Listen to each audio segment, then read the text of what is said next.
did they, the hierarchy enslaving you, publicly execute him, to shut him up, and as a warning to others to keep their mouths shut. We have been unable to find out where he worked. We know about his cousins who live in London and his family coming over from Brazil, but we do not know where he worked. Why? Who is the person calling himself Richard Jones and claiming to have been next to the suicide bomber on the bus and a witness to the bus bombing? And why did he tell so many lies?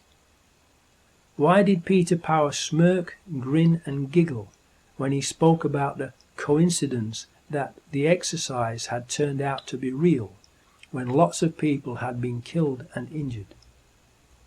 What is funny about that? The probability of the 7/7/2005 drill and attack coinciding without being planned to coincide in a 10-year period is 1 chance in 3, 7, 1, 5, 592, 613, 265, 750, 000, 000, 000,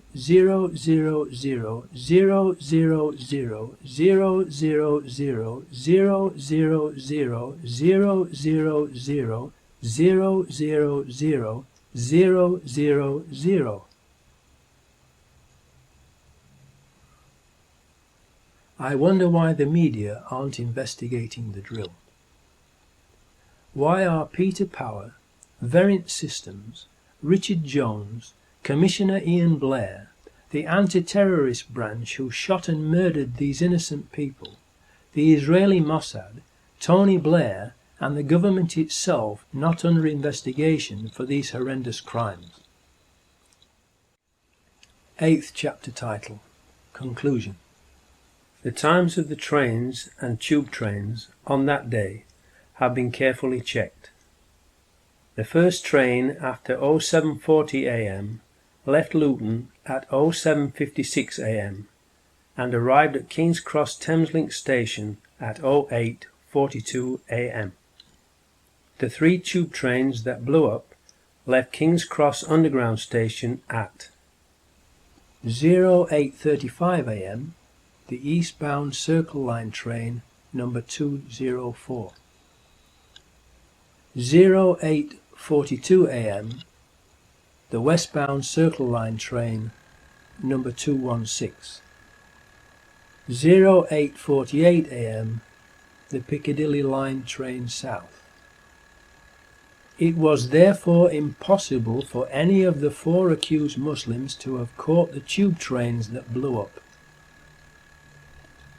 If we have at least 3 of the 4 suicide bombers being shot dead at Canary Wharf, and we know they weren't on the tube trains because the 0740 am train from Luton to King's Cross was cancelled that day, and the photo of them outside Luton station at 0721:54 am is a fake, and that Hasib Hussain was part of the mock terrorism exercise, then we have overwhelming proof that the 4 accused Muslims were patsies and are innocent, and that it was an inside job, and that, like Lee Harvey Oswald, they too have been murdered to silence them. Whether the bombings were done by MI5, the Israeli Mossad, or both of them and or others has yet to be determined. But the one thing that we can be sure of is that it was not done by 4 young Muslims. 9th chapter title, Epilogue. Hopefully, among the security services, there must be at least some decent, honest people who know that the official story is a pack of lies and are troubled by it. Unfortunately, they are all keeping quiet about it. We need them to have the courage to come forward and say what they know and arrest their evil colleagues and bring them to justice if they don't want to be also condemned as accomplices of the government and media criminals who committed treason and mass murder that day and helped to cover it up, enabling the Orwellian Big Brother police state plans for Britain to pick up steam, and the real perpetrators, the New World Order government terrorists, to plunge the world into World War III and Armageddon. Why do you think they have made a Big Brother TV program? To program people's minds and get them used to the idea of living under constant surveillance, and to like it, and volunteer to take part in it. Why do you think they are called programs? It is because they are used for mind control, brainwashing, programming of the public's minds into obeying and sleepwalking whilst following their New World Order hidden agenda. The sleeper must awaken. The sleeper must awaken. The television is the greatest mind control and propaganda weapon ever invented.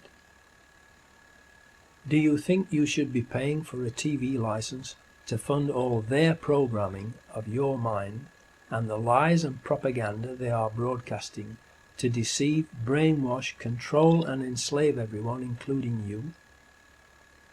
Does the TV and watching it not already control most of your life and the way you think?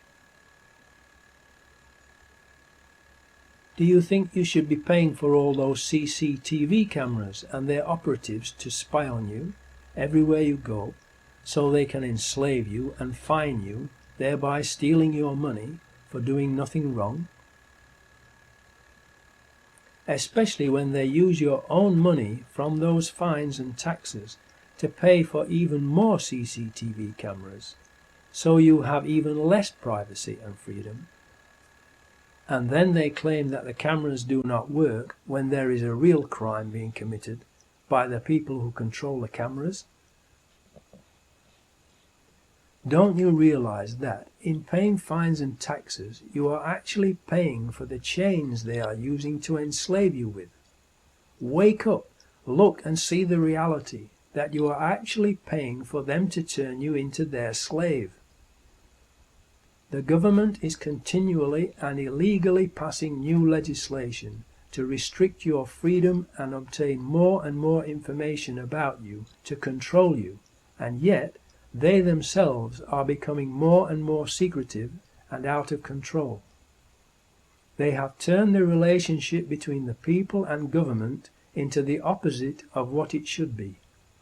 It should be public servants serving the people, not the people serving public government masters or, more accurately, dictators.